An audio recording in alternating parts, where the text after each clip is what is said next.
This is Visi Pro 3 channel. In today's video, I will show you how to screen record your MacBook. Before you get started, don't forget to subscribe and turn on the notification to keep you updated about this channel. So let's go.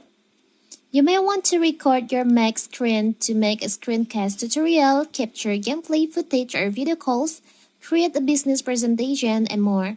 Whatever your reason, in this video I will teach you how to screen record on a MacBook.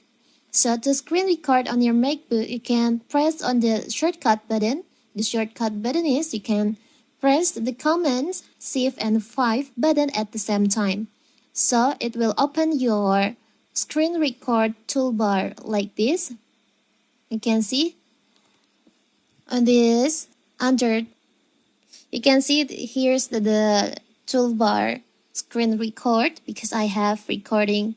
Now I'm recording this MacBook. You can't see the option to screen record, but if you haven't started to record your screen, you'll find the toolbar like this on here.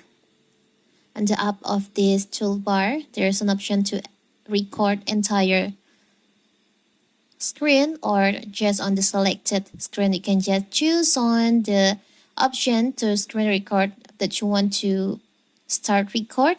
After that, you can just click on your screen so your MacBook will be start to recording your screen. And you can stop the recording by tap on the top of your screen. There is an option to stop. You can just tap on that. So that is how to screen record on your Mac. Don't forget to like and subscribe and turn on the notification to keep you updated about this channel. Thank you and see you.